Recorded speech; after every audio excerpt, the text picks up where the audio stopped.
As one who itches to scrapbook journal on a daily basis, have you embarked on journaling the last 2 years? As scrapbookers, we typically catalog the happy, precious moments of life. Well, today I will show you how I tackled and enjoyed scrapbook journaling through the difficult times and how it did wonders for my mental health. Hello, I'm Christine, and I love playing with paper. I get a kick out of scrapbooking, journaling, and creating cards. It's my way of connecting with the inner voice in me, with the world, and with the ones I love. So let's dive in and I will show you how I scrapbook journaled COVID 2020. I picked this up and initially it was the red color that grabbed me because of the moment. I felt like we were in the red, meaning our lives, our businesses, our mental state, our emotional and physical well-being was going to be running on deficit. And so I picked this up, and then when I looked at it, it actually says Jules Verne, and forgive me for my French, Le Tour du Monde in 80 days, which translates to around the world in 80 days. This is actually a book that was published in 1873. It's about an adventurer who was challenged to circle the globe in 80 days, which at the time was a bold feat. And honestly, I found it so fitting for COVID because the virus made it around the world in 8 days. Let's show you what I've done.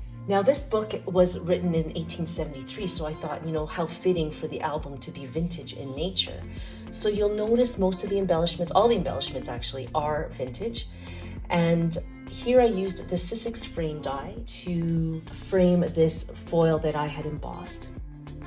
And then I used old Bible and medical dictionary pages. And honestly, if you look closely, I was very strategic in placing certain pages with the journaling that was there. I also used travel paper that was lying around with a matching ephemera. And I really liked using the calligraphy pen for the dates at the top of my pages. But then for journaling, I used this Uniball Vision needle pen, which I use in a lot of my albums. And here I had this lying around. It's an old embosser, and I thought, why not use it?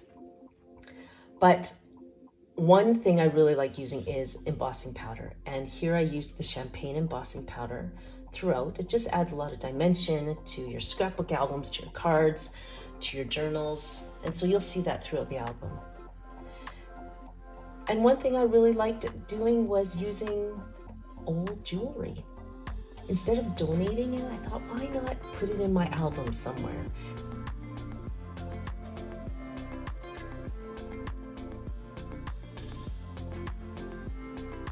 One of the things you'll notice is that I really love this Tim Holtz brush stroke stamp. I use it in a lot of my albums. And yeah, I don't know where I got these medical stamps from, but it was perfect for this album. Oh, here's another Tim Holtz brush stroke stamp.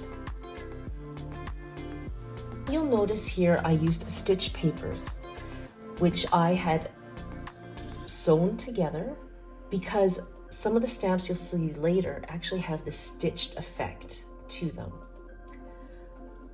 I also used Tim Holtz numeric stamps, which I didn't think I would use, but I really liked it in this album. So here are those stitched circle stamps I was talking to you about. And then I also embellished or stamped with recollections and stampendist background stamps that you will see throughout the album. And I will link all those below in the description box. I also printed out journal pages from the internet just to add more. If you like this and this kind of scrapbooking, make sure you stamp the like button for me. Here you see I removed half of the pages just to accommodate my love of tags. I love making tags. And so what I would do is just glue pages together so that they would make this little pocket. And then I would slip all these cool little tags in that would have either pictures or more journaling. And make it a little more interactive. And one thing I thought I would try with this album that I didn't do in any of my other albums was embellish the middle of the book. As scrapbookers, we usually and typically will embellish and decorate around the middle. But this time I thought, let's try it. Let's do something different and then journal on the outsides. So I thought that was kind of neat.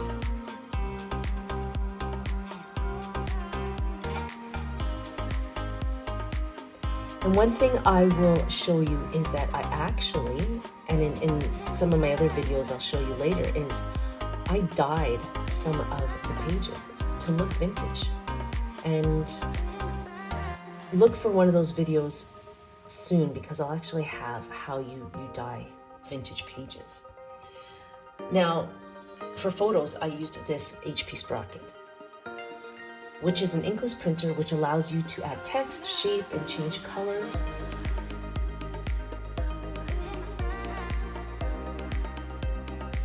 I'm also a big fan of postcards, which I thought were kind of fitting for this album as well.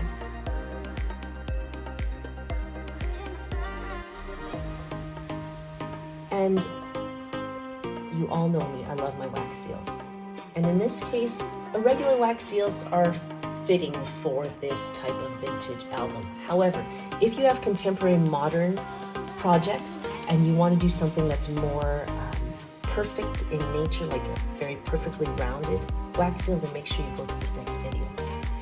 If you like scrapbook journaling, but you want one that you can take on a trip or even to work or school, you can slip it into your bag, then make sure you wait till the end of this video, because I have a really, really good album that you should take a look at. Honestly, these chipboards from Tim Holtz were awesome for preventing your tags from slipping inside the pockets. Anyways, I really hope you liked it.